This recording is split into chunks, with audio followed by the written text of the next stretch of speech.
Hello there, and welcome to another edition of Making the Case. I'm very pleased to be joining you this evening, and I must welcome all of the viewers who are joining me on television. Welcome to you, those joining on radio, and those who are joining on Facebook Live. As is customary, I will ask that you please share this program, press that share button on your Facebook so that we can reach as many people and as far and wide as possible. Today's program is a very important one because I have a lot of issues that I need to address and a lot of allegations that were made over the past week or so concerning the housing and water sector, of which I need to respond to, and I need to set the record straight. Before I delve into those issues, we are in the period of Navratri, and I would like to wish all of my Hindu brothers and sisters a blessed and happy Navratri, and the wider community as well.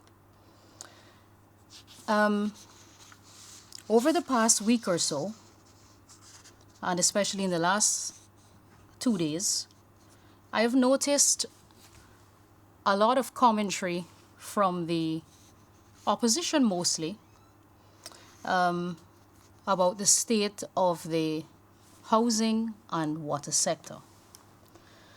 So last week at the Leader of the Opposition's press conference, one of the members of Parliament, Mr. Viceroy Jordan, made some allegations regarding the water sector. So he made several claims that the sector is being poorly managed and operated, that the quality of water is below WHO standard. He mentioned the names of some communities that are receiving a low level of service, including in Region 5 and Region 10, which I will come to and I will address in detail very shortly. But just to give you a synopsis of the content of his presentation during the press conference.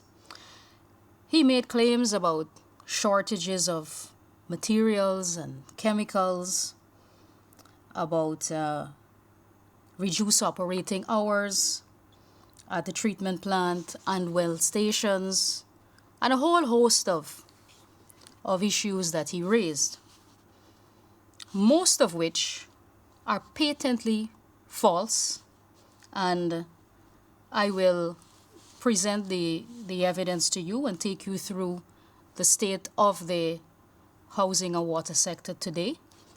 And in order for me to do that, and to show the progress that we have made in those two very important sectors, we also have to analyze where we were in the 2015-2020 period.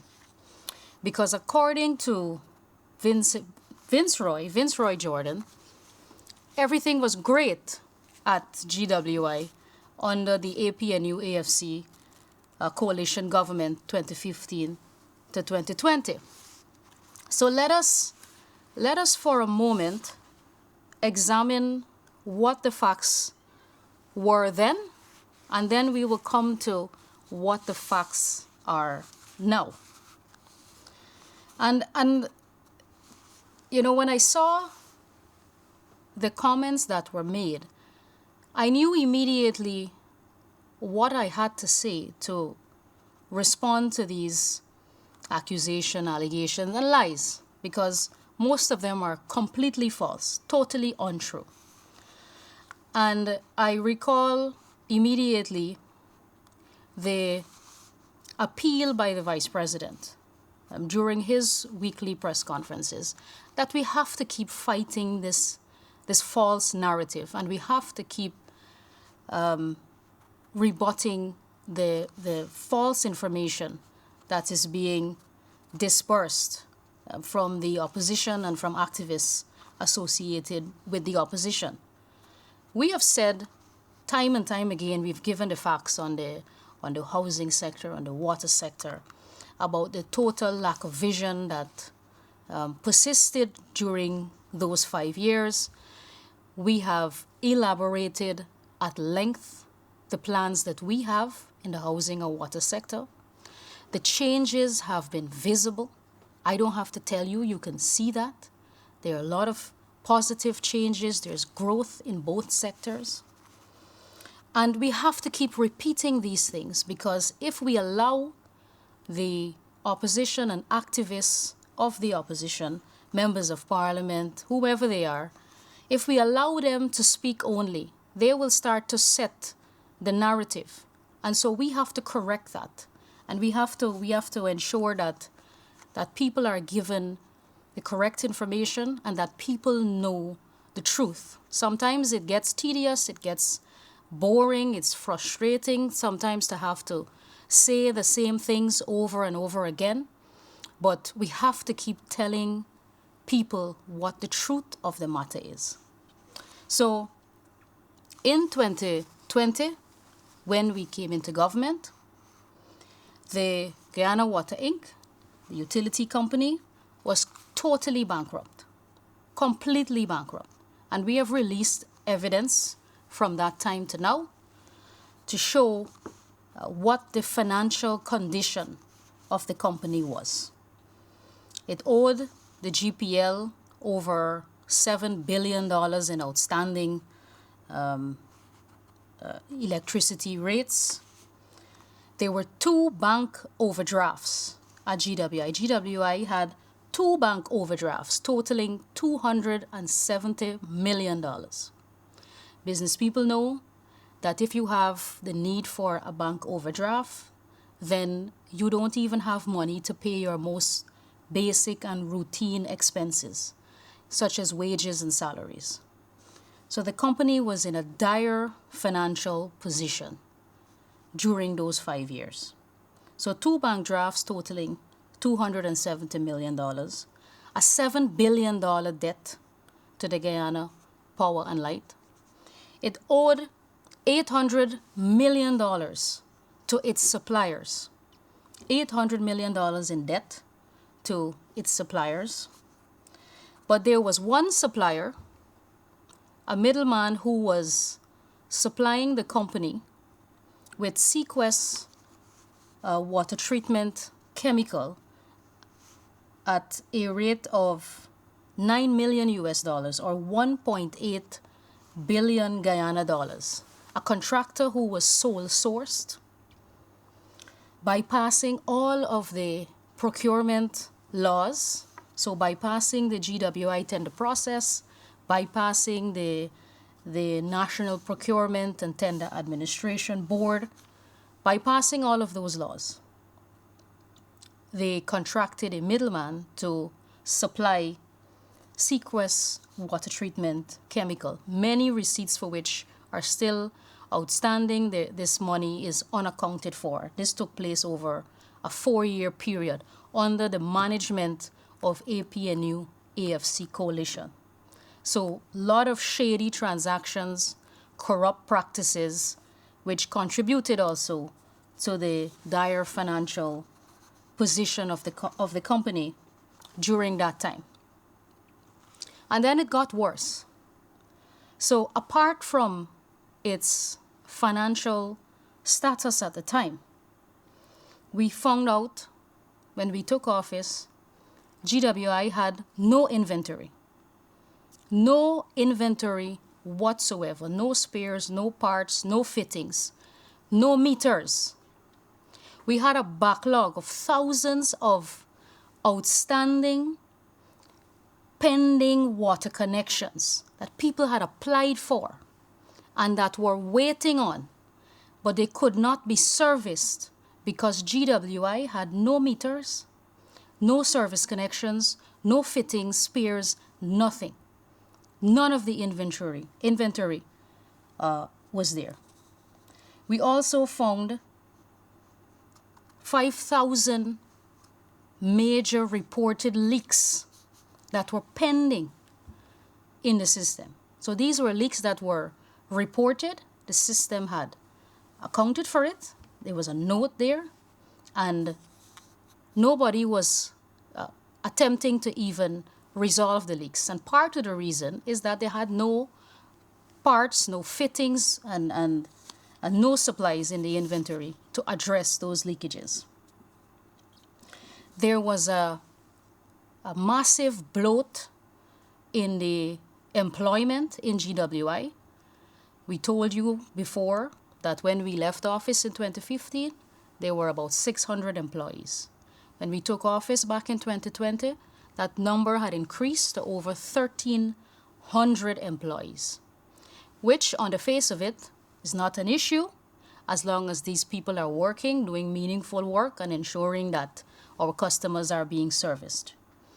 However, the hiring practice at GWI was for people associated with the APNU AFC, was for family members of people in the coalition government, and it was people that had little or no skill. So they hired them as clerks or field workers. So all day they drove around in vehicles, not doing much work. So nobody was trying to repair leaks or doing any work that contributed to improving the service delivery or the level of service that the customers were receiving at that time. He made several further accusations about when we came into government. We made hundreds of dismissals. Now, Mr. Vince Roy Jordan, Member of Parliament, was also employed at GWI during that time. Now, we did restructure and reorganize the company because of the financial state of the company, so that was required. We retained a lot of the staff. Most of the staff was retained, the staff that they hired during their period in office, and the staff that were sent home were dismissed in accordance with the laws of Guyana, the labor laws. People were not just terminated and sent home. So they received their benefits and everything under the Severance Pay Act. Even Mr. Jordan himself was not terminated by the Guyana Water Inc. He resigned. He chose to resign during that period of time. So even he, an opposition member of parliament, was not terminated. He was retained, and then at some point later on, he chose to resign. And several other people chose to resign as well. We had a lot of people who went into retirement from 2020 to now, and that contributed to the reduction of the staff complement at the Guyana Water Inc. We have also had to rehire people as well, because with the expansion of the water sector, many people had to be hired or rehired based on their skills and competency to ensure that we deliver on the program that our party and our government promised the people of this country.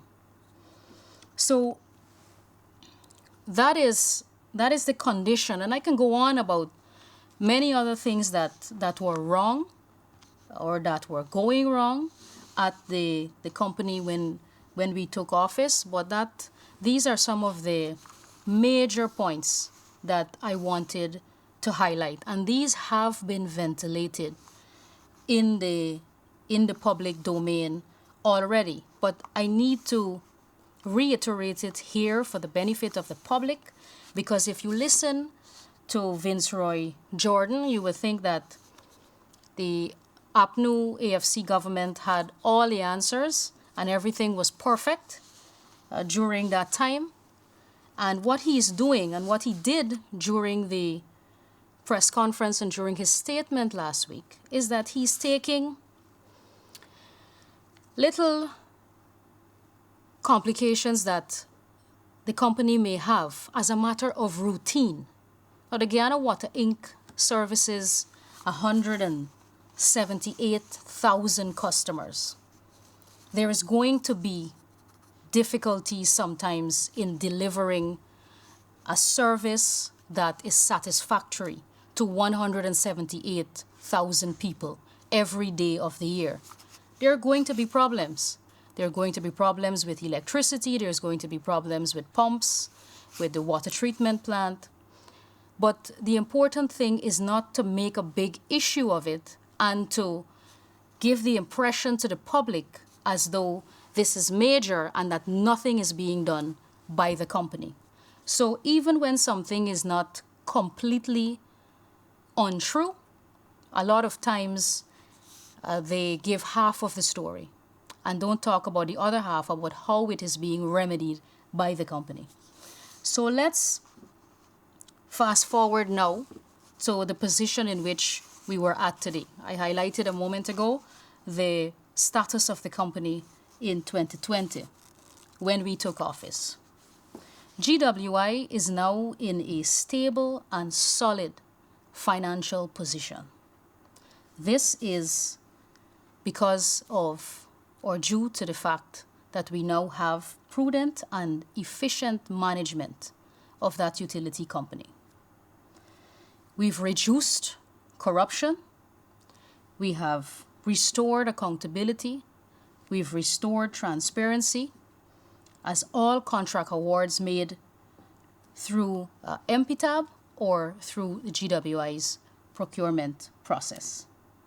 Service delivery has been improved nationally, and the implementation of our strategic plan to deliver treated water to 90% of our coastal population will be completed by 2025. So we have no bank overdraft at GWI. We have no outstanding payment to suppliers. We have a solid bank account. We are investing in our staff. We have recently signed a contract for the construction of a new office building that will bring a safe, secure, healthy environment to the people who work there. It will improve performance and efficiency of our staff. We are investing in training for them so they can improve their personal capabilities and capacity. We have increased salaries for our technical staff because they are now required to deliver a very heavy workload and a very technical work program to ensure that we achieve our strategic targets by 2025. We are buying protective gears. We have bought several new rigs so that we can drill wells in-house and not have to depend 100% on private contractors. So we are working along with them and we are able to respond to emergency situations. For example, earlier this year, I think it was in April this year, that the well at Diamond collapsed. This was an unforeseen event, and the people of Diamond were out of water. Now we had to immediately begin the drilling of a new well, and we have done so using one of the rigs that we purchased, and we were able to successfully drill a new well in Diamond using that new rig and using our in-house technical staff to do that drilling. Now, like I said, that was an emergency situation. So rather than have to go out to public tender, go through that process, and have people waiting for a longer period of time, award a contract for the drilling of a new well, we were able to fast forward that process because we did it in-house. And today, that well is almost completed. The water connections are being made. The system is being upgraded, and water should be restored to Diamond and the surrounding communities to its normal level very shortly. We did have also a backup plan in which the community was being serviced by other nearby wells and water treatment plants. So we were able to still supply water to those communities, even though it was not the best level of service. But we went into the community, we spoke to people, we explained to them what took place, and we also explained to them how we were addressing it. So that's just an example of how we are improving our service delivery and increasing our capacity to respond, especially to emergency situations. We have cleared the backlog of all outstanding requests for new water connections. We have purchased thousands of meters, and we have an ongoing program to install these in communities across the country. We have repaired all of the leaks that were reported during that time, and we continue to respond now on a real-time basis as those reports come in. In relation to our strategic plan, in terms of delivering treated water coverage, we have provided a permanent solution through our coastal water treatment program. So under the APNU, you had this arrangement, a corrupt transaction, for the procurement of Sequest chemical, which was used as a temporary form of treating water in some communities in which they used it during a 4-year period. Now, we are not looking to have temporary solutions to this matter of delivering treated water. We have found a permanent solution to that, and that is through the construction of 13 new water treatment plants. And we have made the resources available in order to achieve this. So our strategic plan is to ensure that our treated water coverage moves from 52% to 90% by 2025. And this is for the coastland area, or for our coastland customers.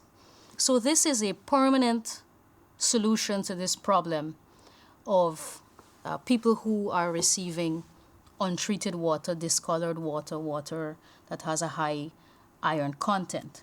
So we have so far awarded, and work has begun on 7 of these water treatment plants.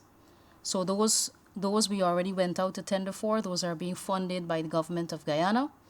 We went out to tender for those. They have been awarded, and work has started. Those are slated to be completed somewhere around mid-2024. So around mid next year, we'll have 7 new water treatment plants coming into operation and covering a huge gap of our coastal population to bring treated water to those customers. There are 5 other water treatment plants that we have already secured funding for from the Caribbean Development Bank, the CDB, and those will go out to tender shortly. So the funding is secured, and we're going to go out to tender shortly for those 5 large water treatment plants. And then there will be a 13th water treatment plant that will be built using surface water from the Hope Canal.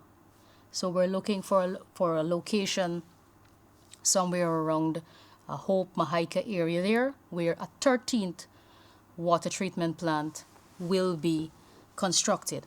And through the construction of those 13 new water treatment plants, coupled with the rehabilitation of 12 existing water treatment plants, rehabilitation, upgrade, and expansion of those 12 water treatment plants, and also installation of 100 new transmission and distribution systems, we will be able to achieve our target of 90% treated water coverage.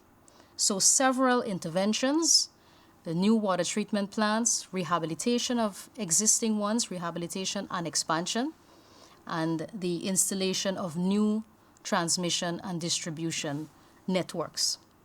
We are also going to drill 14 new wells on the coastline, which will complement these water treatment plants and ensure that we increase our production capacity to reach all of our customers.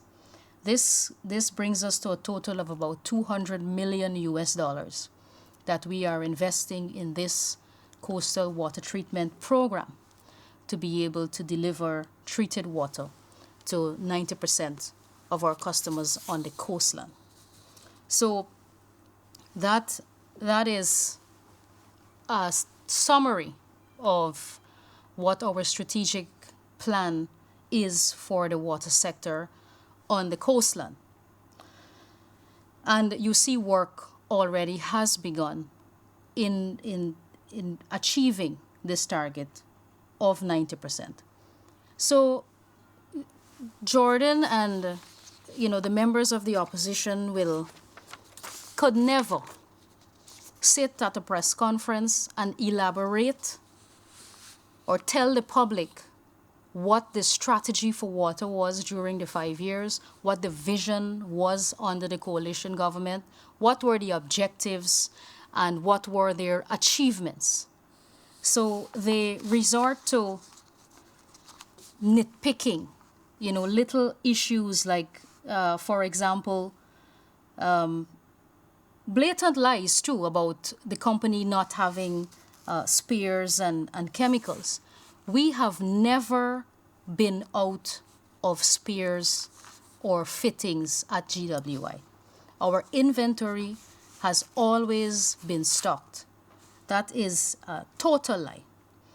In mid-2020, when we took office, like I said, the entire production system was in chaos with no spares.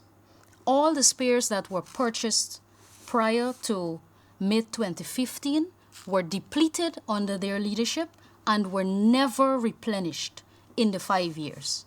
Spares, fittings were never replenished under their leadership. There were even cases where well pumps were moved from functioning wells to non-functioning wells just to satisfy customers. So that's how short they were on inventory during the leadership of APNU and the AFC. He mentioned a specific situation in Rosignol where he said that the well station in the Rosignol well station has been out of operation for several months because the pump is stuck in the casing. Now this happened, this is true, this happened several months ago, and the people of Rosignol were affected for about 5 days during that time when the pump became stuck in the well casing. So it wasn't an issue with the well, it was an issue with the pump. So during those 5 days that we recognized that we needed to remedy this situation urgently, we adjusted the water supply from the cotton tree treatment plant. We upped the production there, and that well and treatment plant had the capacity to feed the Rosignol area that this other well, the Rosignol well, was feeding. So we upgraded the production from the cotton tree well to compensate for the drop in production from the Rosignol well. So this was addressed within a week's time, and we were able to restore the service delivery to its normal operation after that period of time. It is important to note that even after this Rosignol well comes back on stream, it will be redundant because the work we've been able to do on the cotton tree, plant and well is sufficient to deliver water for the Rosignol area and for a whole stretch. I believe from number 6 village to all the way to Shieldstown is being fed by the cotton tree treatment plant. And some other, so he didn't speak about the whole story. He's looking for where there was one accident that took place at this well, and he's portraying the image as though this is being neglected, that the company has done nothing about it, and that these people are still suffering from little or no water. So this is untrue, totally untrue. This situation has been remedied and water has been restored to that community. Similarly, he attempted to do the same thing in Linden and spoke about people getting rusty water in Linden. We are aware of parts of Linden. Most of Linden receive treated water. There are more than one treatment plants in Region 10. And he mentioned one case, and we are familiar with the area, that is Retrieve, which has an aged distribution network. So even though they are being treated water is being distributed to those communities, there is an aged distribution network which has to be upgraded, and this has contributed to reducing the quality of water there. But we have increased our flushing activities there so that we can address the quality of water there. Even as we take on the upgrade of all of our systems nationally.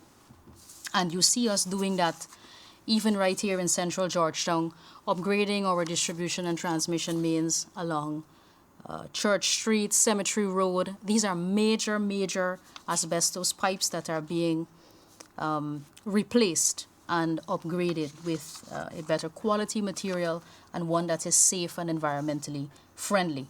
It is a very expensive and a very difficult task to replace this network, but we are committed to doing the work. Hinterland water. I can speak at length about the work that we've done in the hinterland region. We have improved the access to water there from 46% in 2020 to 75% today. And that by the end of this year, after we've implemented our 2023 work program, we will have increased the access to water in the hinterland to about 86%. We have drilled 40 wells in the hinterland community in 3 years from 2020 to now. And we have a further 40 wells in which we will drill before the end of 2025. We've reduced tariffs by 5%. I believe this was either in 2021 or 2022 budget. We reduced the water tariffs by 5%. Even after the increase in fuel prices, we have kept water rates stable. We did not transfer the increase in fuel price to our customers. The government of Guyana absorbed the increase, and we have kept water tariffs as well as electricity rates stable during this period. We've restored the subsidy to pensioners, the water subsidy to the pensioners, a subsidy which they took away during their 5 years. We've removed VAT from water. Recall that they imposed value-added tax on water and electricity during their 5 years in office. So I can go on to list many other interventions that we made just in the water sector alone. I see my time is going rapidly, and I'm still on water. I haven't even come to housing as yet.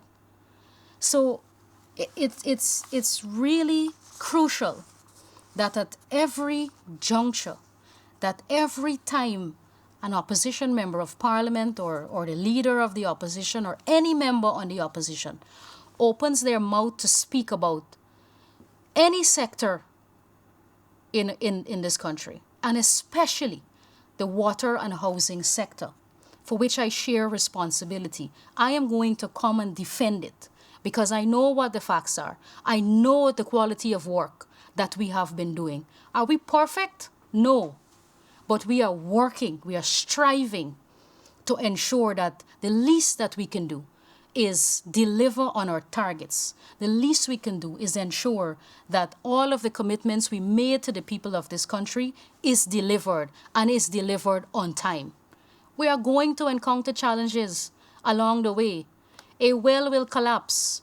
The electricity will come off at several of our pump stations, which will consequentially cut off your water during that period when there's no electricity. These things will happen, but they are being remedied, and that's what people need to understand.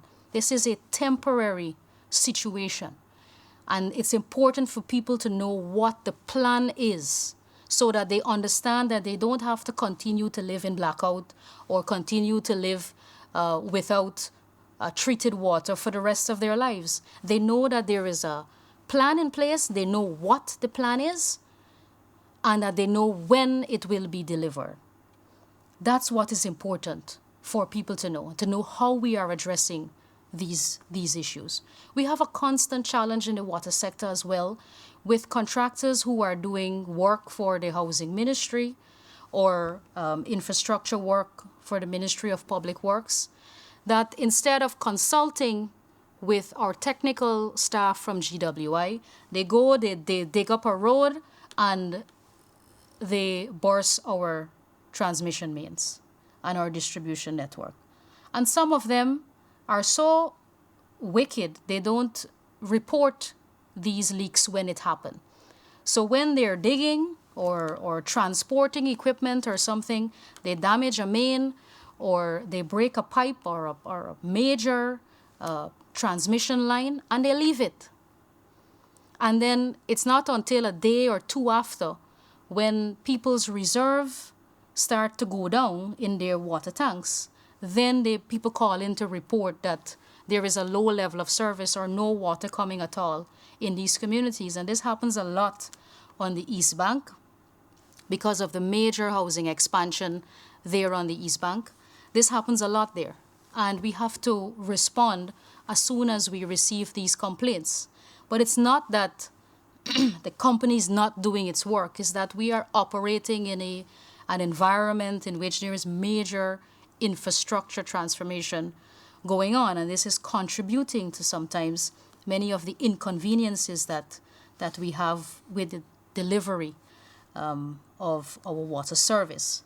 So those are things that, people have to understand that we are dealing with on an everyday basis. There is a challenge with that, but that will come to an end. The infrastructure boom that is taking place will move from community to community. So one community would not always be affected by low service delivery or low level of service from the water sector due to the construction. So I want to perhaps, there was also a letter, before I move off of water, there was also a letter in the Stabroek News penned by Member of Parliament Natasha Singh Lewis. Now, for the most part, let me say this, that I agree with the Member of Parliament that water is essential.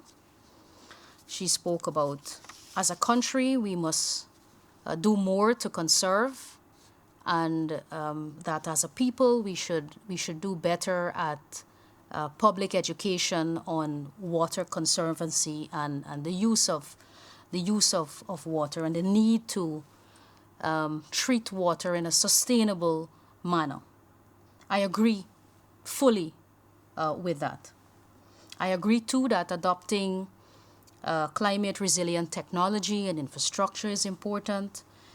Solutions are coming up with climate resilient solutions are good preparedness for good preparedness strategies for the future, and along with adopting sustainable water management practices. I agree with that, and we have an ongoing discussion on that, as well as the way we will implement our low carbon development strategy, which includes an integrated water system that focuses on the delivery of water in a sustainable way, and paying close attention to how we govern water. So we are actively involved in that, so I agree with the Member of Parliament. However, she did speak about diminishing water levels affecting all of us. Now, there are diminishing surface water levels. This is due to the dry season for the last couple of months, and therefore our farmers in the agricultural sector have been relying more and more on pipe water for irrigation purposes, and this has further reduced our surface water levels. However, this is not a situation which is true for our groundwater, that is water from the aquifers. That is water from which most of our coastland population receive water from. So most of the water that we deliver to people is groundwater. And we have no data or scientific evidence to suggest that our groundwater levels are depleting. So that I reject. That is not true, and we must not speak irresponsibly or cause panic to the public to convey the impression that our water sources are diminishing and therefore people should panic. That is not true. Most of the water we receive is from our aquifers, and there is no evidence to suggest that those are being depleted. There is a short dry season that we're going through right now. Those aquifers last for 100 years, and there's a short dry period that we are going through, and our surface water will be replenished as soon as this dry season is over. So this situation will remedy itself as soon as the rainy season is back. So there's no need for people to panic and think that we're somehow running out of water in the country. But people should be conscious that we should use water in a responsible way and that we should conserve as much as possible. It is a natural resource, and we must and should take care of it and treat with it with respect. There was a letter in the newspapers from Annette Ferguson, Member of Parliament and former minister within the Ministry of Communities, as it then was, and she wrote about the same tired, old accusations that she has always made about the housing sector. I don't believe that anybody listens to Annette Ferguson or takes anything that Annette Ferguson says seriously, but I'm not going to sit back and allow people to make allegations against the housing and water sector without setting the record straight. So she spoke about PPP's mismanagement of housing sector, that there is no plan in the housing sector to address the needs of low and middle income earners, which is not true, a total lie. I don't believe Annette Ferguson even knows that we have more than 2 or 3 income categories. She's speaking here only about the low income and middle income earners. We have very low income earning households. We have low, we have moderate, and then we have middle. And then after that, we have the high income. So we have about 5 income categories that we recognize at the ministry, and we make land available for each category of these households. I don't believe she knows that, but we're gonna come to that in a second.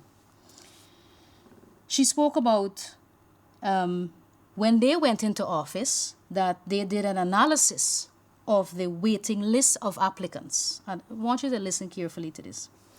And that their analysis revealed that housing solutions for low and middle income citizens had to be urgently addressed. Since that category, I'm reading from her letter, since that category of citizens had no access to loans from commercial banks. Now, I know as well as anybody who's watching this program and who sees this program, know that the PPP has done tremendous work in lowering interest rates since we've taken office. And you can now access a low-income mortgage for as low as 3.75% at any commercial institution. That is the lowest it has ever been. And this is operating, and this is in the context of a global community where we are seeing interest rates on the rise because of COVID, because of inflation and all of these things. But here in Guyana, we have seen interest rates drop from 6% in 2020 to about 3.75% today, making it easier and more affordable for low-income earners to access a mortgage and to build or purchase the home of their choice, or a home that is consistent with their income category. That's the first thing. Now, I want to continue because I need to really expose these people, Annette Ferguson and those who attack the housing sector, because she cannot speak about what they have done. I'll tell you what they did, and she says it here, but we have to understand what she's saying. So she said that they couldn't come up with housing solutions for middle and income, low and middle income earners since they had no access to loans. But they didn't do anything about it. But she's highlighting the problem. Good. She said, she went on, allocating lots was not an option. Allocating lots, this is in her letter, was not an option since capital would have been unavailable. So she's making an excuse for why they didn't provide housing solutions to low and middle income earners. She said allocating lots was not an option. It was useless because the capital would not have been available to these people for them to access loans. We fixed that. She made no mention of what we've done, but she's talking about what they didn't do and why they didn't do it. Models of low income rent to own, models of low income and rent to own and other solutions were discussed. So they spent 5 years discussing this problem. Mechanisms for payment to the CHPA or some government agency were also being explored. It was being explored for 5 years. They explored it. They discussed it and they explored it. She said it. Mechanisms for payment to CHPA were also being explored when the coalition demitted office. So she has admitted that they demitted office without coming up with a single solution on how to deliver affordable housing to the people of our country, especially low, moderate and middle income earners. She said it in her letter. I'm not saying it, I'm quoting from her letter in the newspapers. This is the level of deception and dishonesty that if you don't read carefully and people don't pay attention to the language that these people are using, you would think they had a great plan for the sector. But they did nothing. And for too long, when we say to the public that these people did nothing, people think it sounds like you're just gaffing. But it is a fact that they did nothing in government. Not only in the housing and water sector, they did nothing in government. They discuss, they explore, they experiment, they studied. This is the type of language that they use when they're talking about their record in office. No record of what they did. The only thing, the single thing that she pointed to for what they did was this Jubilee 50% discount that they gave on house lots. And this was in, what year was this? The coalition government held promotions, she called it. Promotions where allottees who were allocated enjoy 50% reduction on the prices. Does Annette Ferguson not know that the delivery of house lots is already subsidized? That for low-income earners, it's 90% subsidized by the government of Guyana? We don't need to give discounts on house lots. We need to keep the prices affordable for people, and we have been doing that throughout our period in government. But more so, what we need to be doing is delivering more house lots, something that they could not do and did not do. You know, I thought at first it was something they could not do or they didn't know how to do. But if you read this letter from Annette Ferguson, you get the impression that they chose not to do it. Because that's what she's saying. Allocating lots was not an option. And that they discussed and explored solutions until they demitted office in 2020. Absolutely ridiculous. This is the type of people you have in the parliament representing an opposition, representing people who supported them. No quality, no substance whatsoever. But they continue to write letters every day, proliferating the Facebook and the newspapers with a lot of nonsense and no content. And if people don't pay attention to these things, they will soon forget the lack of leadership during those 5 years, the visionless governance that we had during that time, where we had no idea what the plan is for the country. The country was adrift. Granger said the plan was in his pocket. I guess the plan never came out of his pocket. We had no idea what the plan was in the housing and water sector. She mentioned there are allegations of corruption at CHPA and other government agencies. Now, this is something that we are battling with every single day. If you have a large program, there are going to be slippages in the system. People take advantage of a large program where you're delivering thousands of house lots. We have to correct that, and we have been addressing it.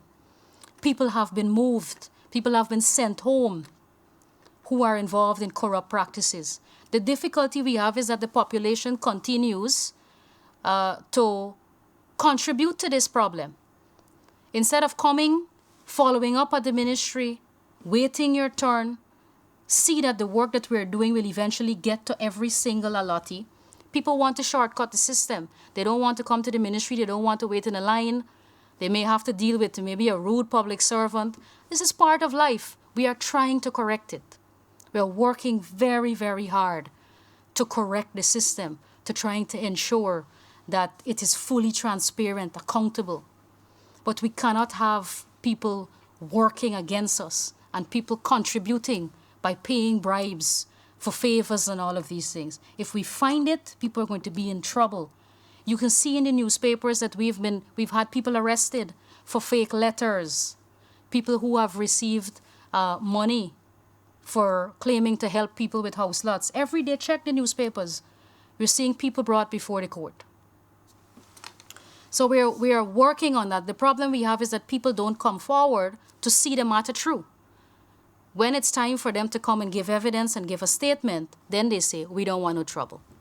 And then that is how a lot of these people get off, because we're not given the evidence to fully prosecute them. So that's something that we have to constantly work at, and we're committed to doing that.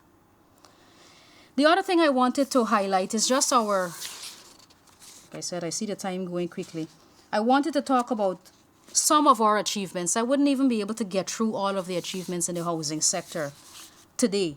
But just coming back for a second to what Annette Ferguson said about us not delivering house lots for low and middle income earners. Let me just give you quickly the percentages that we have delivered.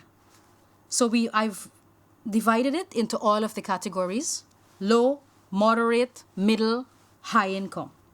From August 2020 to August 2023, 10,873 allocations were made to low-income earners, which includes very low-income earners.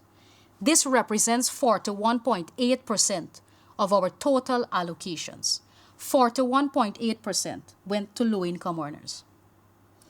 30%, 30.2% to be exact, went to moderate income earners.